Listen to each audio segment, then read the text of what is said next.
We're now joined by Tyler Budge. He wrote that preview magazine for the 2024 college football season, and he joins us on 365 Sports. Tyler, why did you do the magazine? What got into you with that? Hey, thanks for having me on. Yeah, the magazine really just started as a summation of my thoughts and my opinions for the season. I just thought it'd be a good resource to kind of keep my ideas all in one spot and my thoughts so I could remember, because there's, a lot of teams, a lot of stuff to keep track of. And I just always really liked reading those preview magazines growing up. So just kind of a fusion of the two. And then I just sort of put it out there to see who would want to buy a copy. And it's kind of done pretty well. So really just went out on a limb and gathered my thoughts in one place. Can people get that, Tyler, online or contact you to get a copy, or are there copies still remaining? Yeah, there are copies still remaining. I've got the physical version. There's, limited stock from that. Those are available. It's going to be linked in my bio on any of my social medias, which is CF Budge. But if you don't want to buy the physical version, there's always the digital version, which I made completely free this year.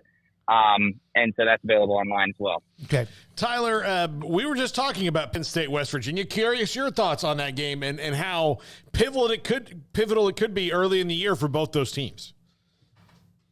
Oh, yeah. I mean, that one is one of the big ones you circle in week one for sure. And I mean, you talk about what that would mean for West Virginia. You talk about the absolute whiplash of Neil Brown's gone talk at the start of last season to the strong finish they had, the strong season they had. And then, I mean, opening up with a statement signature win like that would be pretty crazy.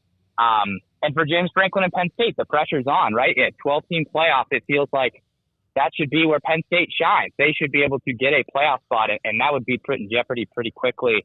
The fun stat I found that I really like earlier this offseason is that a top 10 team each of the last 3 seasons has lost a true road game to open the season.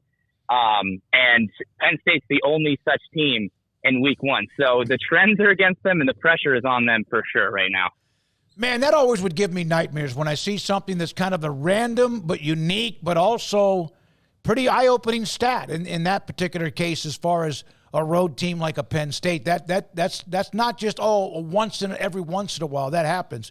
So you mentioned the Big 12 for West Virginia. We also mentioned that'd be a great win for the conference. They need not just that one, but they need others. And if they don't get that one, they still need to be really good in the non-conference. How many teams in the Big 12 do you think have a chance out of the 16? 2 of them will play for the conference title. How many of the 16 do you think have a legitimate chance to play for the conference title?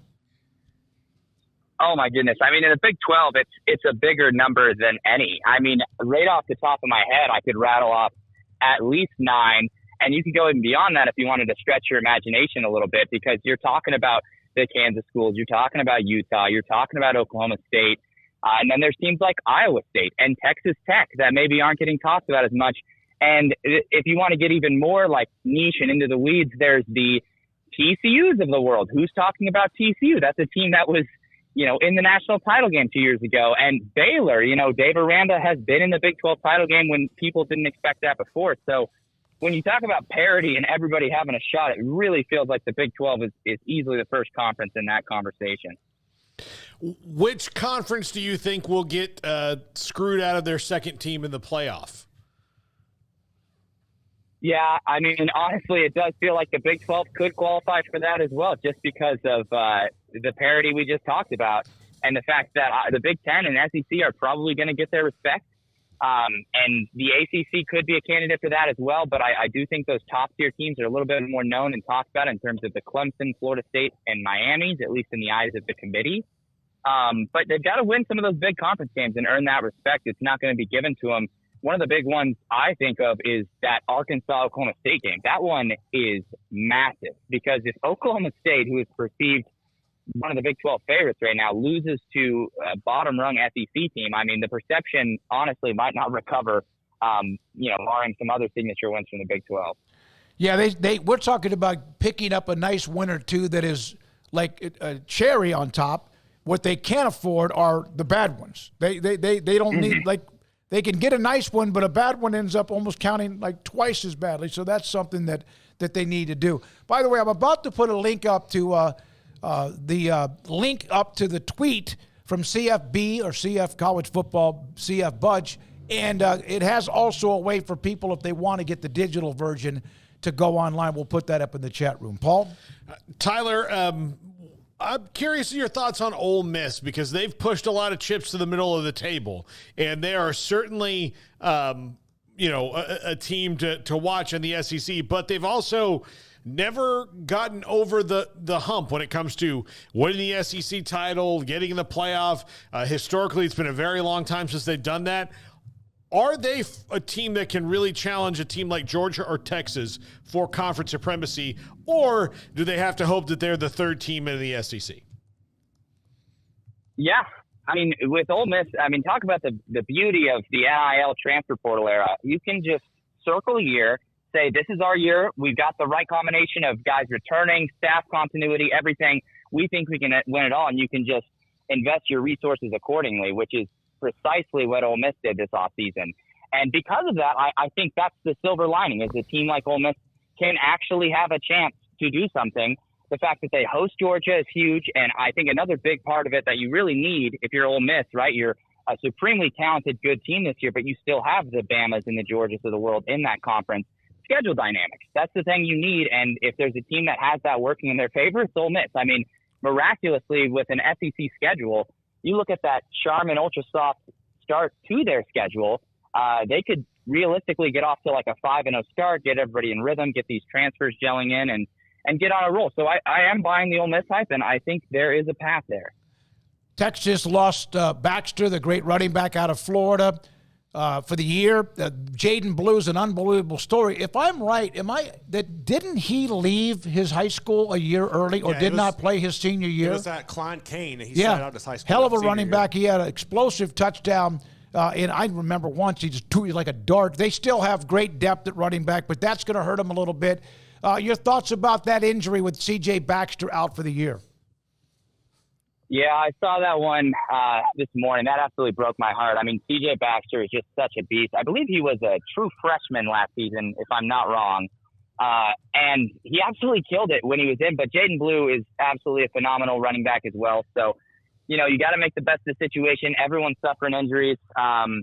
Florida, I saw Montrell Johnson. It's not as serious of an injury, but I saw he might be out for the first couple of weeks. So, it's just the brutal part of fall camp sometimes, is seeing these players that you've been talking about and hyping up all season go down. But, you guys already highlighted Jaden Blue. I'm excited to watch him go out there and see him with more carries, and maybe another guy in that running back room will step it up as well. Who in the SEC that we think, whether it's me, you, or Paul, or anyone else, we think will be in that upper echelon, has the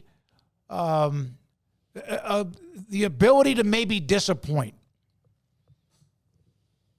The ability to disappoint in that upper echelon is a tricky one. But, obviously some people will point to Ole Miss, which I might push back on that a little, because even if Ole Miss goes 9-3, I think it's still a great season considering their program's history. But I would definitely say Georgia is a team that comes to mind, simply because of all those road conference games that they play. And they also have all those weird off-the-field issues. Now, that sometimes doesn't necessarily transfer to on the field, worse performances or anything like that. But Georgia did miss the college football playoff last season. And if they're in a situation this year where they're like a first-round exit, or they get dinged a couple times, or they don't make the SEC title game, it's easier for Georgia to disappoint people than any other team in that upper epsilon. And I think all the other schools have legitimate excuses. Like Texas could say it's their first year in the SEC. Bama could say first year with a new coach. So really, I feel like Georgia has the highest disappointment potential in that top tier. After Ohio State and Oregon and Penn State, who we talked about earlier, Michigan's got the good defense back, but offense is going to be a huge question mark. Do you think there's anybody else in the Big Ten who could really win that thing? The Big Ten really feels like that top tier is very solidified. Like you would have to be a Shakespearean arguer to convince me somebody outside of that group of four could win it, because I mean, Oregon, Ohio State, I think, are two of the best four. Penn State is at least top six in terms of just overall nationally speaking. And then the one other school you could convince me is Michigan. So really outside of that, I mean, you could say, hey, what if D'Anton Lynn turns around USC's defense and they're net positive this year? Maybe. What if Luke Fickell works his magic with Wisconsin? Maybe. But it's just a real big stretch, I think, when you're talking about anybody other than those big four that you just mentioned. All right, so you tell everybody your history. Did you just grow up as a good college fan? You played the game. Kind of give everybody a little background. The College Football Preview magazine, you've kind of set the table for that. So just kind of how you got into this. Yeah, I mean, I started out as most of us do, just a really passionate college sports fan and college football fan. I was just raised by a college football fan. So I just basically by osmosis just absorbed that. Grew up in Oregon. I was an Oregon State fan growing up. And I went to Arizona State sports journalism school. So shout out to the Walter Cronkite School.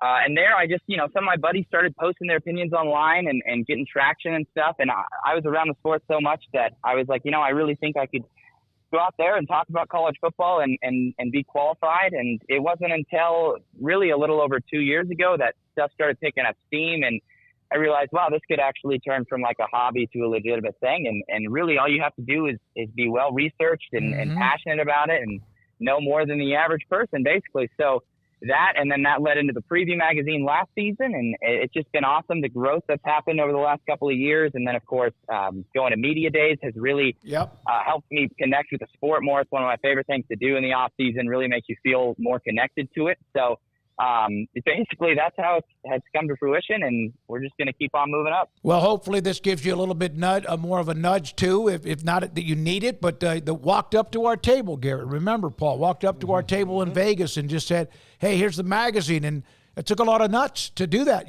just to kind of walk up, and really enjoyed it. Love the passion you have, and also how you're fearless with what doing it. Keep going. Thanks for your time. We appreciate it. And we'll be in touch for another segment sometime down the road. Awesome. Thanks for calling, you guys. I appreciate it, and best of luck to you guys as well. On Twitter, it's at CF_Budge. And again, with the CFB, also, of course, with college football, so we appreciate his time.